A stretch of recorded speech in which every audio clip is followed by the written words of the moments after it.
BRICS हमारी आंखों के सामने बिखर रहा है और ये सब ईरान युद्ध की वजह से हो रहा है। अभी आज सुबह ही एक बड़ा ब्रिक्स शिखर सम्मेलन खत्म हुआ और आप लोग अंदाजा लगाना चाहेंगे कि उसमें से क्या निकला। कुछ भी नहीं, सचमुच कुछ भी नहीं, क्योंकि अलग अलग सदस्य इस बात पर सहमत नहीं हो पाए कि वे ईरान की निंदा करना चाहते हैं या ईरान के खिलाफ आक्रामकता की निंदा करना चाहते हैं। ब्रिक्स के इतिहास में ऐसा पहले कभी नहीं हुआ है।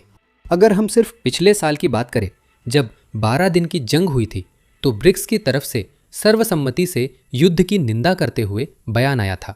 लेकिन इस साल गठबंधन बटा हुआ है। ये सीधे तौर पर इस बात से जुड़ा है कि ईरान खुद अन्य ब्रिक्स सदस्यों पर हमला कर रहा है। जब सदस्य एक दूसरे को सचमुच मारने की कोशिश कर रहे हों, तो आप एक दूसरे की मदद करने वाले गठबंधन को कैसे बनाए रख सकते हैं? यहाँ इस रिपोर्ट पर नजर डालिए। जो शिखर सम्मेलन आज सुबह समाप्त हुआ, वह भारत में और अधिक स्पष्ट रूप से कहे तो नई दिल्ली में हुआ।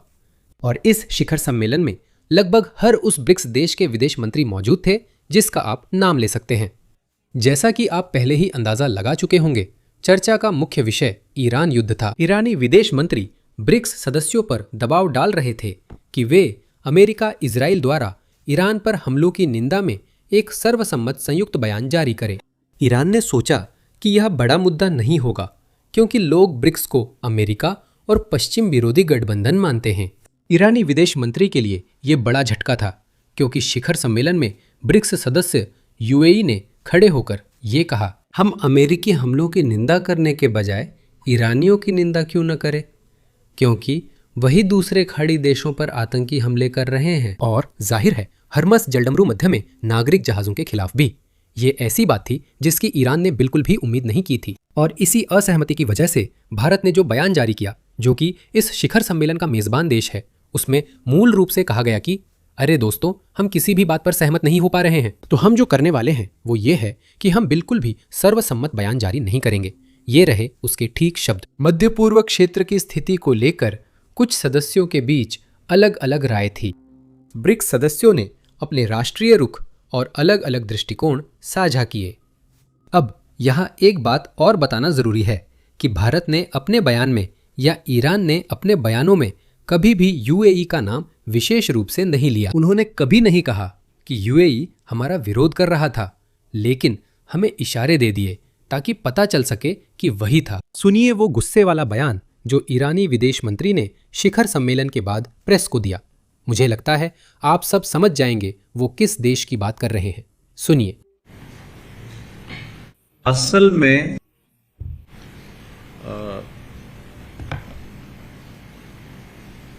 ब्रिक्स मंत्री स्तरीय बैठक का अंतिम बयान रोक दिया गया या उसके कुछ हिस्से एक सदस्य देश द्वारा रोक दिए गए जिसकी इजराइल के साथ अपने खास संबंध हैं,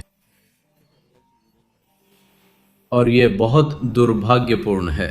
हमें उस खास देश से कोई दिक्कत नहीं है। वे हमारे वर्तमान युद्ध में हमारा लक्ष्य नहीं रहे हैं। हम केवल अमेरिकी सैन्य ठिकानों और अमेरिकी सैन्य प्रतिष्ठानों पर ही हमला करते हैं जो दुर्भाग्यवश उनकी जमीन पर हैं।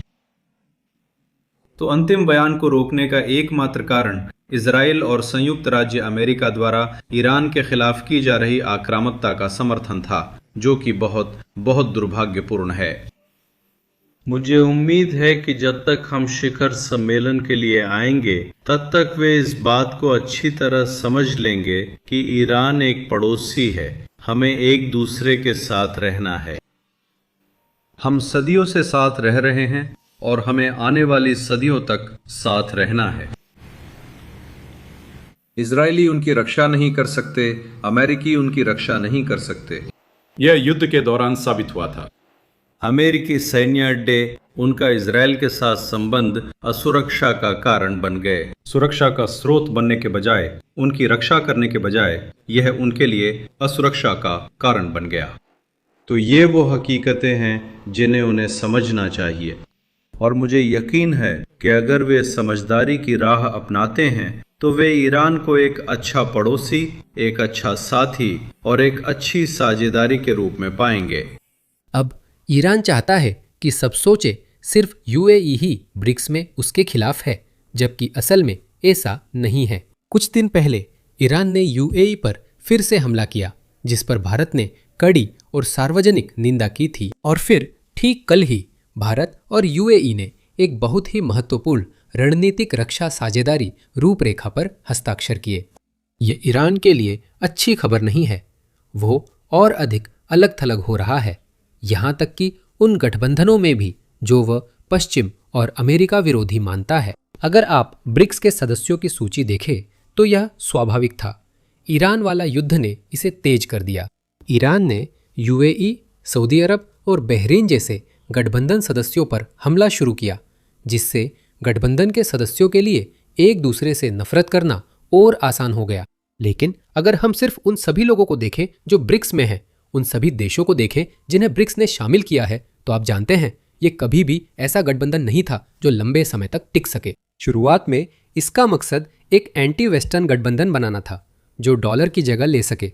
शायद कोई नया सिस्टम लेकर आए जो डॉलर या स्विफ्ट पर निर्भर न हो, जो कि एक पश्चिमी भुगतान भेजने वाली सेवा है। लेकिन फिर धीरे धीरे और भी सदस्य जुड़ते गए, जैसे यूएई, जैसे सऊदी अरब, जो पश्चिमी देशों के बहुत करीब है, अमेरिका के बहुत करीब है। ये देश किसी भी ऐसी चीज के साथ नहीं जाएंगे जो एंटी वेस्टर्न हो, क्योंकि इससे उनकी विश्व मंच पर स्थिति को नुकसान पहुंचता है। इन खाड़ी देशों की अमेरिका और यूरोप के अन्य देशों के साथ मजबूत रक्षा साझेदारी है। वे सिर्फ ब्रिक्स के कारण उस साझेदारी को कमजोर नहीं करेंगे जो अब तक केवल बयान जारी करने और एक नकली मुद्रा बिल दिखाने तक सीमित रही है, जिसे डॉलर की जगह लाना था, पर वह मुद्रा आई नहीं है।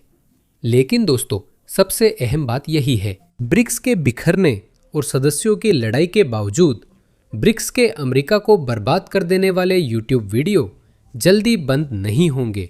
ऐसे वीडियो बनाने वालों के लिए ये वीडियो बहुत असरदार है और मुझे यकीन है ये लंबे समय तक चलते रहेंगे। लेकिन ईरान के लिए ये अच्छी खबर नहीं है। ब्रिक्स टूट रहा है और वे चीन और बीजिंग में राष्ट्रपति ट्रंप की मौजूदगी के दौरान शी जिनपिंग के दिए बयानों से नाराज है। बात शुरू करने से पहले कृपया नीचे लाइक और सब्सक्राइब करें। इससे हमें एल्गोरिदम में मदद मिलती है और हम ऐसे वीडियो बना सकते हैं। अब इस बयान को देखें। वो नाम दिख रहा है, बिजनेस बेसिक्स। वो एक ईरानी विदेश मंत्री के प्रवक्ता हैं और यह बयान उन्होंने तब दिया जब शी जिनपिंग ने कहा कि चीन भी चाहता है कि हॉर्मुज जलडमरू मध्य खुला रहे। ईरानी विदेश मंत्री के प्रवक्ता ने कहा कि जो गुप्त रूप से धोखा देता है वह सार्वजनिक रूप से बेनकाब होगा। ईरान बीजिंग में हुए अमेरिका चीन शिखर सम्मेलन से खुश नहीं था और मेरी नज़र में यह सम्मेलन उतना सकारात्मक नहीं था जितना कुछ मीडिया दिखा रहे हैं। लेकिन ईरानी दृष्टिकोण से यह उनके लिए इतना नकारात्मक था कि उन्होंने चीन को ईरानी हितों के साथ विश्वासघात करने वाला मान लिया। और यही बात आप राष्ट्रपति ट्रंप से भी सुन सकते हैं जब वह इस बैठक के बारे में बात करते हैं कि उन्होंने राष्ट्रपति शी के साथ क्या चर्चा की। सुनिए। मेरा मतलब है, जब आप वास्तव में इसके बारे में सोचते हैं, अगर उन्हें ईरान से कोई समस्या है, उन्हें उस जलडमरू मध्य के खुला रहने की हमसे ज्यादा जरूरत है। हमें तो उसके खुला रहने की बिल्कुल जरूरत नहीं है। हमें उसकी बिल्कुल भी जरूरत नहीं है। ठीक है, तो मेरा मतलब है, आप ये सवाल उठा सकते हैं, आप जानते हैं कि हम ऐसा क्यों कर रहे हैं, आखिर क्यों? हम ये इसलिए कर रहे हैं ताकि हम इजराइल की मदद कर सकें, सऊदी अरब की मदद कर सकें और क़तर, यूएई एंड कुवैत और दूसरे देशों, बहरीन की मदद कर सकें। ये चीन की भी मदद करता है। असल में मैंने आज उसे बताया, मैंने कहा आप जानते हैं हम आपकी मदद कर रहे हैं और हम एक और तरीके से भी आपकी मदद कर रहे हैं, क्योंकि मुझे नहीं लगता कि वे चाहते हैं, मुझे नहीं लगता कि चीन भी चाहता है कि ईरान के पास परमाणु हथियार हो।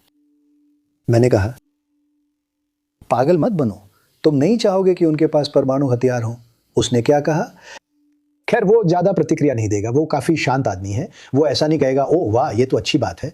मुझे लगता है कि शायद वो कहे, आप सोचेंगे क्या शानदार बात है, उसने हामी भरी। हाँ, मुझे लगता है यही असर था। मुझे नहीं लगता कि वो चाहता है कि ईरान के पास परमाणु हथियार हो, वो चाहता है कि ये खत्म हो। वो इसमें अच्छा रहा है, कुछ शत्रुतापूर्ण नहीं किया, फिर उन्हें नजरअंदाज कर दिया जाता है। वापसी में ट्रंप ने संकेत दिया कि ईरान से युद्ध फिर शुरू हो सकता है, क्योंकि वे जो बातचीत और शांति प्रस्ताव भेज रहे हैं वे अब पर्याप्त नहीं है। यही ये बताना जरूरी है कि यूएस कुछ रियायतों से पीछे हट गया है। लेकिन जब बात परमाणु पक्ष की आती है, संवर्धन पक्ष की, तो युद्ध शुरू होने से पहले संयुक्त राज्य अमेरिका की जो शर्तें थीं वे नहीं बदली हैं। लेकिन दूसरी तरफ ईरानी शर्तें भी नहीं बदली है। वे संवर्धन छोड़ना नहीं चाहते। वे वह संवर्धित यूरेनियम छोड़ना नहीं चाहते जो उनके पास है और जो जमीन के नीचे छुपा हुआ है। ये दोनों बातें ईरान इसे जितना हो सके उतना लंबा खींचना चाहता है। यह कम से कम उनके सार्वजनिक बयानों से पता चलता है। इसलिए सुनिए राष्ट्रपति ट्रंप क्या कह रहे हैं। सुनिए। मुझे पता है चाइन यात्रा पर सवाल होंगे, लेकिन पहले ईरान पर। क्या आपने ईरान के नए प्रस्ताव को खारिज किया है या उसकी स्थिति क्या है? मैंने देखा है, अगर पहली पंक्ति पसंद ना आए तो फेंक देता हूं। गरना की पहली पंक्ति क्या थी? क्या वो उनके लिए अस्वीकार्य थी? वे स्वास्थ्य और परमाणु पर सहमत हैं। अगर उनके पास परमाणु है तो मैं बाकी नहीं पढ़ता। 20 साल आपके लिए काफ़ी नहीं है। ये होने वाला है कि हमारे लिए 20 साल सिर्फ काफ़ी नहीं है, बल्कि उस गारंटी का स्तर भी है। ये पूरे 20 साल होने चाहिए, ना कि कोई लीगैलिटी जिसमें मैं लगभग ख़त्म हो जाऊं। और अब कोई प्रोडक्ट नहीं। तुम्हें सब कुछ लेना होगा। लेकिन हम मजाक भी नहीं कर रहे। जब हमने न्यूक्लियर डस्ट पकड़ी तो बहुत बुरा हुआ लगता है। उन्होंने रिलीज़ नहीं किया। उन्होंने कहा कि वो उसे रिकवर नहीं कर सकते क्योंकि उनके पास वो टेक्निक नहीं है जिसमें वो शामिल है। वो कहते हैं कि उनके पास उस तरह के ट्रैकर्स नहीं। उन्होंने मुझे सीधे तौर पर सिर्फ एक ही बात बताई।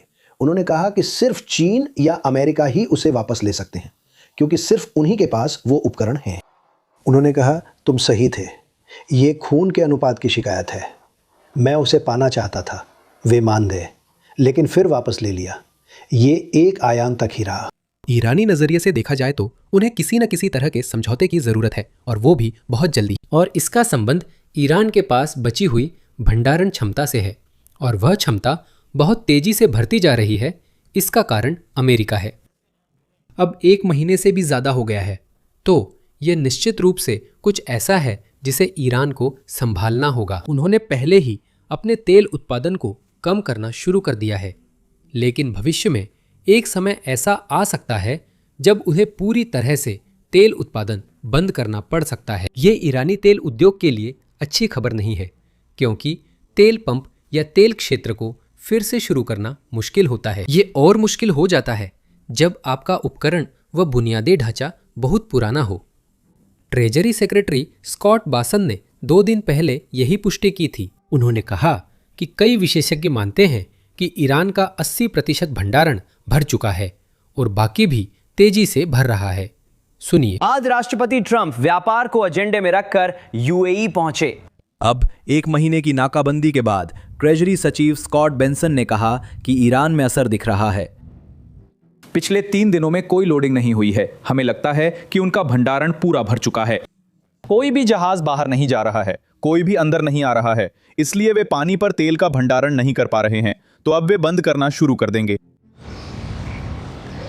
ये कर्क द्वीप की सैटेलाइट फोटो है जो युद्ध से पहले ईरान के 90% तेल निर्यात का केंद्र था। विशेषज्ञों के मुताबिक भंडारण टैंक अभी 85% भरे हैं, जो हाल ही में 3% बढ़े हैं।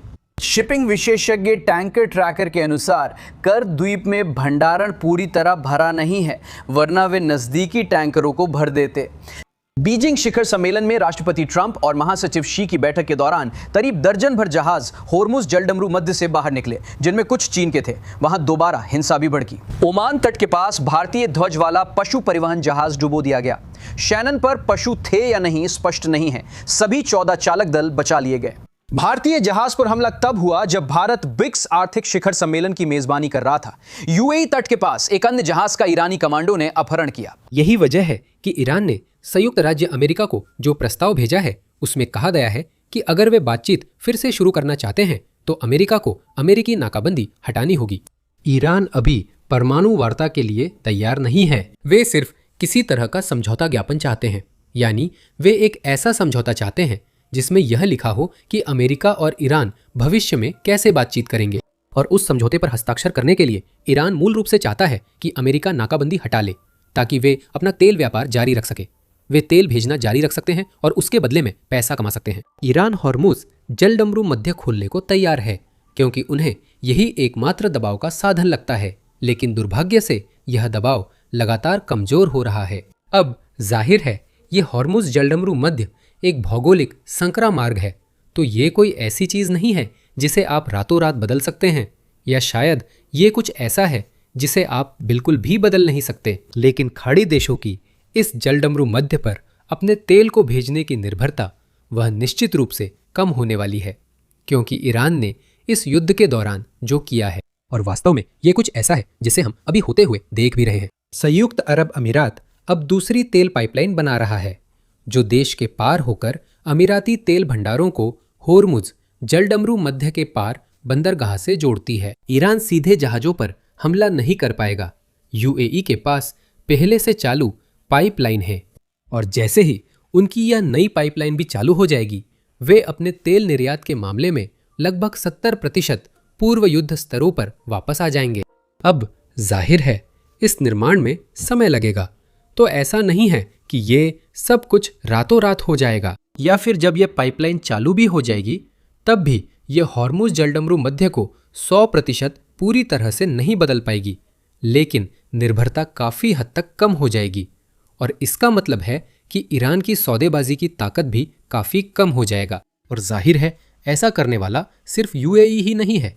सऊदी अरब पहले से ही एक पाइपलाइन का इस्तेमाल कर रहा है, जिससे वे अपना तेल पूरे देश के पार लाल सागर तक भेजते हैं। इराक तुर्की के साथ बातचीत कर रहा है ताकि वे कई देशों के पार एक पाइपलाइन बना सके और अपने तेल को पाइपलाइन के जरिए यूरोप तक भेज सके। तो देश पहले से ही होर्मुज जलडमरू मध्य पर अपनी निर्भरता कम करने के लिए कदम उठा रहे हैं, जिसका मतलब है कि ईरान देख रहा है कि क्या हो रहा है और वे किसी तरह का समझौता चाहते हैं। वे इसे बहुत जल्दी चाहते हैं। ईरान का वर्तमान व्यवहार समझने के लिए हमें उसके इतिहास और वहां तक पहुंचने की प्रक्रिया देखनी होगी। इसका मतलब सिर्फ 1979 की इस्लामी क्रांति तक पीछे जाना नहीं है। असल में हमें और पीछे जाना होगा, जब 19वीं सदी में कजार वंश ईरान पर शासन कर रहा था, और देखना होगा कि उस समय शासक वर्ग ने जो फैसले लिए थे वे आज भी ईरान को कैसे प्रभावित करते हैं। तो सोचिए, क्या हमारा बहुभागी पॉडकास्ट आज ही रिलीज हुआ है जिसमें हम यही कर रहे हैं। तो अगर आप उन लोगों में से हैं जिन्हें ईरान के इतिहास और आज हम जहां हैं वहां तक कैसे पहुंचे इसमें दिलचस्पी है, तो जरूर जाकर इसे सुनें। आप इसे डिस्क्रिप्शन में दिए गए लिंक पर क्लिक करके देख सकते हैं, या फिर अपनी स्क्रीन पर एंड स्क्रीन पर क्लिक करके भी देख सकते हैं, यानी अपनी स्क्रीन पर जो वीडियो है उस पर क्लिक करें।